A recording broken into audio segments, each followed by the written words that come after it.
तो आदाब, नमस्कार, गुड इवनिंग, सत श्री अकाल। एक बार फिर से स्वागत है आपका कहानी के इस एपिसोड में। उम्मीद है कि आप अच्छे से होंगे, सेहतमंद होंगे। आज साल का पहला दिन 1/1/2021।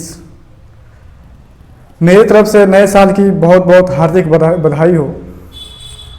जो पिछला साल था 2020 एक बहुत ही बुरे वक्त में गुजरा, बहुत ही बुरे दौर से गुजरा। हालांकि ये कोरोना का जो मामला था अब इंडिया में बहुत कम हो गया है, केसेस कम आ रहा है।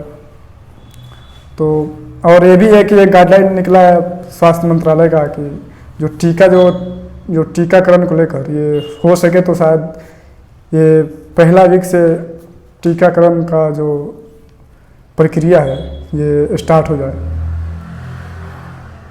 तो फिर चलते हैं कहानी की तरफ। तो आज की जो कहानी है वो बहुत ही एक अजीब कहानी है। मुझे लगता है कि ऐसा जो एक कत्ल का जो मामला है ये शायद ही ऐसा कहीं देखने को मिलता है। अब फिर वही बात की, अब एक के बाद एक जब आदमी जब स्टोरी को देखता है, जब पता लगता है कि ये तो ऐसा कोई स्टोरी है ही नहीं, ऐसा कोई जुर्म है ही नहीं। लेकिन फिर कोई जब दूसरा आता है तो पता लगता है ये उससे तो ज़्यादा भयानक, तो खतरनाक ये है। जब तीसरा आता है, ऐसे एक के बाद एक ऐसा लगता है जिससे इससे ज़्यादा कोई है नहीं खतरनाक। तो वैसे ही एक आज जो कहानी है, तो चलिए देरी ना करते हुए फिर कहानी की स्टार्ट करते हैं। ये जो कहानी है, कहानी के स्टार्ट यूपी के इलाहाबाद से होती है। इलाहाबाद में एक पत्रकार हुआ करते थे, उनका नाम था धीरेंद्र सिंह। जो यूपी का जो अखबार है, उस अखबार का जो आज का जो अखबार है, हालांकि वो दैनिक अखबार है तो वो डेली है, डेली न्यूज़ है वो। तो उसी जो का एक पत्रकार था, वो चीफ थे, चीफ के नाम से वो जाने जाते थे। वो उनका नाम धीरेंद्र सिंह। होता क्या है कि 17 दिसंबर को ये मामला जो है ये 2001 का मामला है। तो 17 दिसंबर को धीरेंद्र सिंह रात को छुट्टी करके वो घर के लिए निकलते हैं। घर के लिए जब निकलते हैं, लेकिन वो घर पहुंचते नहीं है। वो घर वाले जो है फ़ोन करते हैं, लेकिन फ़ोन स्विच ऑफ बताता है। पता करते हैं अपने पड़ोसी में, तो पता लगता है कि वहाँ पे तो है नहीं है। और आस पास के पड़ोसी, आस पास के जितने दोस्त थे वहाँ से पता करते हैं तो कोई पता नहीं लगता है कि कहाँ गए। लेकिन फिर जब घर वालों को ये होता है कि कभी कभार जो रिपोर्टर का काम होता है कि किसी अर्जेंट असाइनमेंट के लिए किसी लंबे समय के लिए किसी दूसरी जगह चले गए। लेकिन जब ऑफिस में जब पता करता है तो जो बॉस बोलता है कि नहीं, ऐसे कोई तो असाइनमेंट नहीं है। अब थक हार कर उनके घर वाले दूसरे दिन पुलिस में रिपोर्ट लिखाते हैं गुमशुदगी की। अब हालांकि ये पत्रकार का मामला था, तो पुलिस जो है उसको छानबीन करती है, लेकिन कोई उसका सुराग नहीं मिलता। जब पुलिस और जब उसको कुछ जोर से जब छानबीन करती है और उसको अंदर तक खंगालती है, तो पता लगता है कि बीते कुछ वर्षों में ऐसे ही गुमशुदगी का रिपोर्ट लगभग 20 के करीब आया है। लेकिन वो जितना भी रिपोर्ट जो लिखा गया, जितना भी सब आदमी जो गुम हुए हैं, उसमें कोई भी आज तक मिला नहीं। अब ये एक अजीब मामला। और पुलिस इसी बात में सब ढूंढ रही है, जब तक तो मीडिया का प्रेशर, ऊपर से प्रेशर आ रहा है कि जो चीफ जो पत्रकार थे, इसका भी गुम होना, ये भी एक अजीब बात है इसमें। तो एक के बाद एक जब ऐसे पुलिस जब तलाश करती है तो पता लगता है कि जो 20 लोग हैं उसमें करेंटली महीने में 4 लोग गायब हैं। और चारों का जब देखती है जब वो, तो मामला ये होता है कि इसमें से चारों जो है, चारों के नाम से तो कंप्लेन है गुमशुदगी का, लेकिन वो भी तक मिले नहीं है वो। तो थक हार कर पुलिस क्या करती है कि लास्ट में जो धीरेन्द्र सिंह है उनके कॉल डिटेल को खंगालती है। जब कॉल डिटेल को जब खंगाला जाता है तो उसमें से एक अजीब तरह का एक नंबर मिलता है, वो लैंडलाइन का वो नंबर होता है। वो ये आपका जो नंबर है ये का बता दूं कि इलाहाबाद में एक जगह है जिसका नाम नैनी है। इलाहाबाद का पास में वो नैनी गांव पड़ता है। नैनी गांव में ये फूलन देवी का ये नंबर मिलता है। ये अब पुलिस उस जगह पे जब पहुंचती है फूलन देवी के पास तो वो आसपास के जो पड़ोस वाले जब पूछती है तो बोलते हैं तो फूलन देवी का नंबर है। वहाँ पे जब जाती है तो फूलन देवी बोलती है कि हाँ ये मेरा ही नंबर है, लेकिन वो बोलती है कि ऐसा कोई बात ही नहीं है मेरे धीरेन्द्र जी से। तो उसका एक जो पति है वो पति जो उसका है वो उसी इलाहाबाद में डिपो में काम करता था वो। तो उसका जो पति का नाम था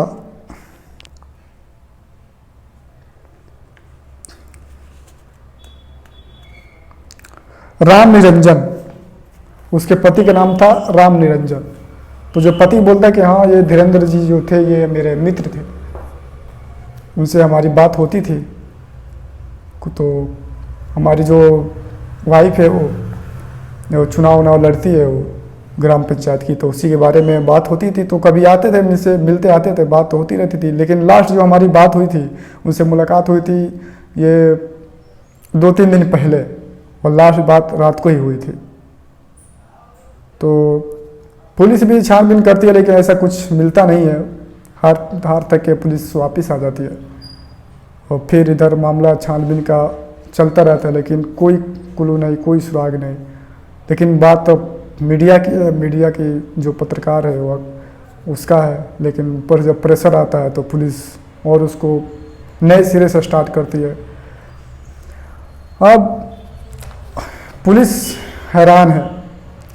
अब पुलिस इसलिए हैरान की कि आखिर धीरेन्द्र सिंह गए तो गए कहाँ पे, या किसी ने उनको मार दिया या उनको अपहरण कर लिया गया, जो भी हो। तो पुलिस के जो ब्रांच में एक जो अधिकारी थे आईओ,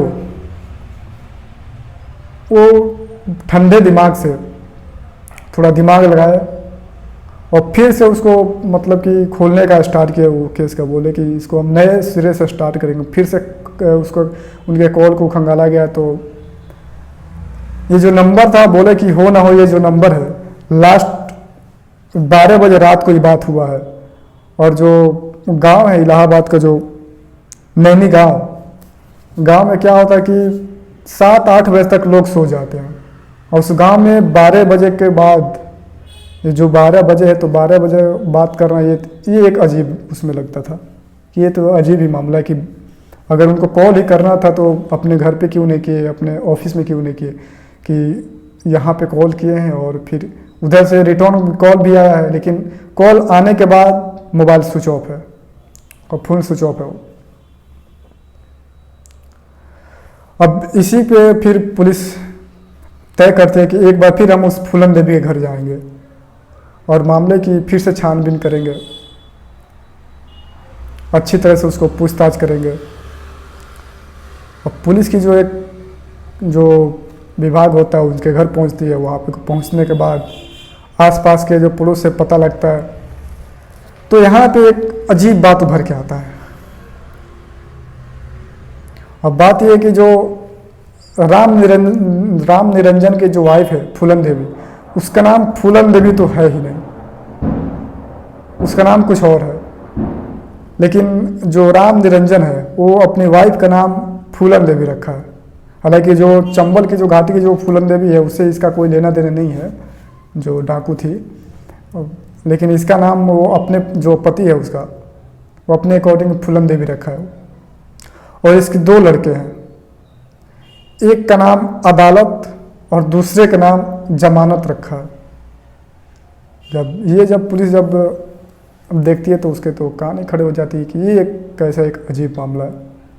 बेटे का नाम अदालत और जमानत, और वाइफ का नाम फूलन देवी। हालांकि जब पुलिस उसे पूछताछ करती है, दोनों लड़कों से पूछती है, लेकिन दोनों लड़के भी कुछ नहीं बताते हम, क्योंकि उनको पता नहीं रहता है। फूलन देवी भी इसके बारे में कुछ नहीं जानती है। जब राम निरंजन से जब पूछताछ होती है तो बातों बातों में वो बोलता है कि मैं कुछ बताना चाहता हूँ। तो पुलिस बोलती है ठीक है बताओ। तो बोलता है कि मैं बताऊंगा उसी शर्त पे, लेकिन आप मुझे पकड़ोगे नहीं। बोलती है ठीक है नहीं पकड़ेंगे, बताओ। पुलिस क्या करे बेचारी। तो बोलता है कि मैं दाल पीना चाहता हूँ पहले। अब ये दाल जब बोलता है कि दाल पीना चाहता हूँ, पुलिस बोलती है अब ये क्या एक मामला है कि दाल पीना चाहता हूँ। बोलता है कि दाल बनेगा कुकर में, पूरा कुकर दाल बनेगा भर के, और उसे मैं कटोरी से पीऊँगा दाल को। फिर उसके लिए दाल बनाया जाता है। दाल बनाने के बाद वो कटोरी कटोरी सारे दाल को पी जाता है वो। और दाल पीने के बाद बाकायदे बोलता है कि चलो मेरे साथ,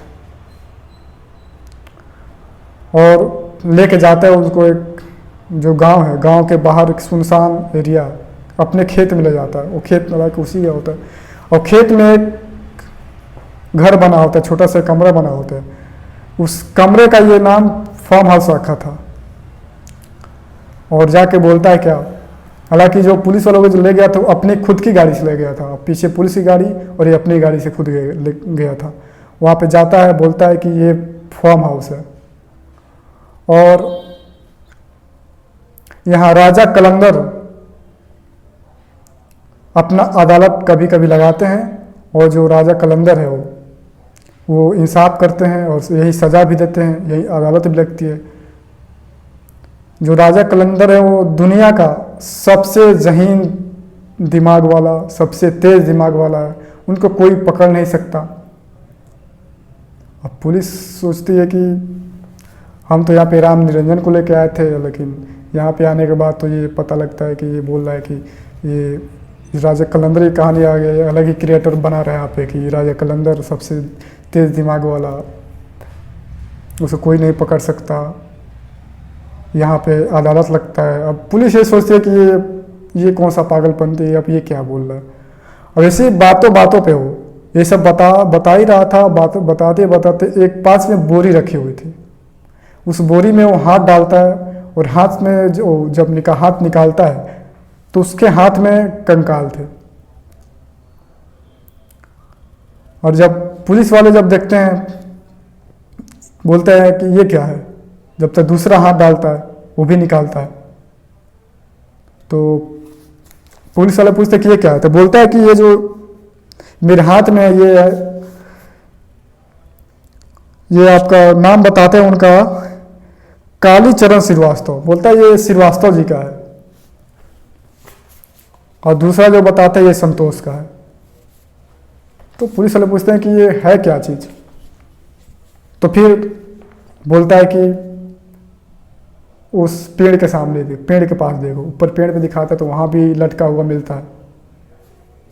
तो बोलता है कि ये सब क्या चीज़ है। तो बोलता है कि ये सब सर है, लोगों को कटा हुआ सर। वहाँ पे सर ही सर दिख रहे हैं पूरे। पुलिस देखती है तो चौंक जाती है, सर के नाम देखती है वो।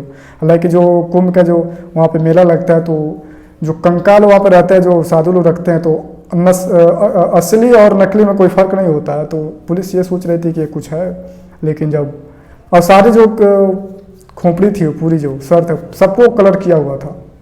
ऊपर का जो मांस था ख़त्म हो गया था, सर तो उसका बाल तो था ही नहीं, और उसको कलर किया हुआ था, इसलिए पहचान में नहीं आ रहा था। तो बोलता है कि ये श्रीवास्तव जी का है, और ये संतोष जी का है, और ये मोइन भाई का है। अब 4 जो करंट जो अपहरण हुआ था उसी महीने में, उनका नाम बताता है। तो पुलिस पूछती है कि चलो ठीक है, तो धीरेन्द्र जी कहाँ है। तो बोलता है ठीक है धीरेन्द्र भी हैं। उनके बोलता है कि धीरेन्द्र जी हैं, उनको भी राजा कलंदर ने फैसला सुनाया, उनको भी सजाए मौत दी गई। और उनका जो बॉडी है, उनका बॉडी का पार्ट जो बताता है कि मध्य प्रदेश के रीवा इलाका है, वहाँ पे लाके फेंका गया, और उनकी जो मुंडी है उनको रखा गया है। तो पुलिस बोलती है कि जो सर है उस सर को लेके आओ, तो लेके आता है, बोलते ये धीरेन्द्र जी का सर है। तो बोलती है पुलिस की ठीक है, इनका जो शरीर है, शरीर कहाँ पे है, तो शरीर के पास लेके जाता है, वहाँ पे वो तय जगह पर जब जा जाता है तो पुलिस उसको लेके आती है, तो पता लगता है कि हाँ यही धीरेन्द्र जी का यही शरीर है। और सब बातें हो गई, और सारी कहानी तो बता दी उसने। लेकिन जब लास्ट में जब पुलिस पूछती है उसे, ठीक है तूने सब कुछ तो बताया, लेकिन अब ये बता कि राजा कलंदर कौन है।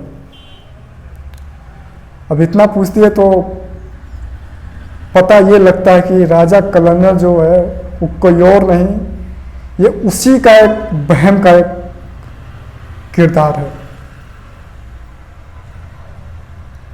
उसको वहम था कि मैं ही राजा हूं और मैं ही इंसाफ करूंगा, मेरे इतना जो कोई ज़्यादा, मेरे से ज़्यादा कोई तेज दिमाग वाला कोई है नहीं। तो अब पुलिस जब ये सुनती है कि यही एक राजा कलंदर है, तब तो उसका और होश हो जाता है, बिन मतलब के इतना जो कत्ल हुआ। और बहरहाल उसको गिरफ्तार किया जाता है, जब लेके जाया जाता है उसको, तो कहानी बताता है कि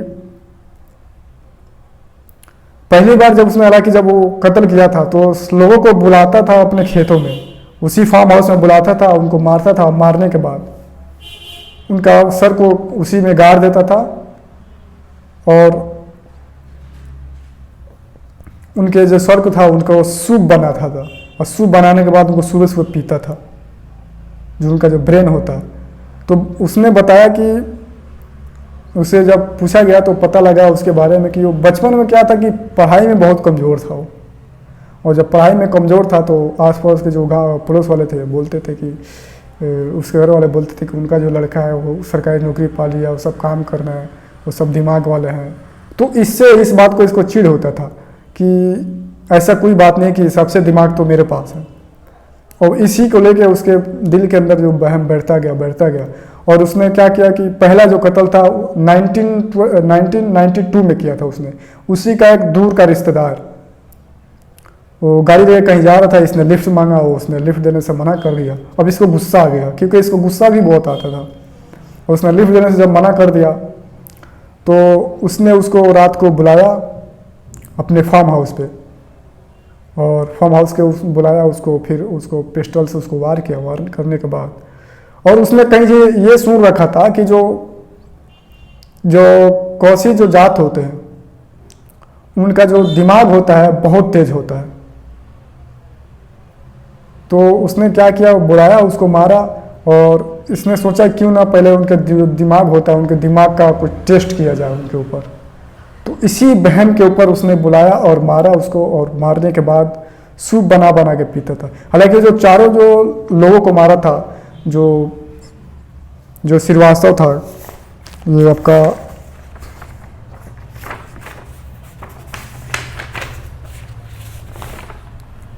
जो कालीचरण जो श्रीवास्तव जी थे, और ये संतोष, ये ड्राइवर और क्लीनर का काम करते थे।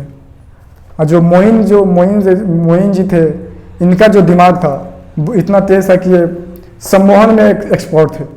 तो जब इसको पता लगा कि ये सम्मोहन में बहुत एक्सपर्ट है, तो बोला कि बंदे का दिमाग बहुत तेज है, तो इसीलिए वो मोइन को मारा उसका, और उनको मारने के बाद उसका सूप बना के, उसका जो ब्रेन होता है ब्रेन का सूप बना के पीता था, और इसको ये लगता था कि इससे मेरा दिमाग जो है तेज होगा। और जो क्लीनर थे, ड्राइवर और क्लीनर, उनका भी दिमाग बहुत तेज था।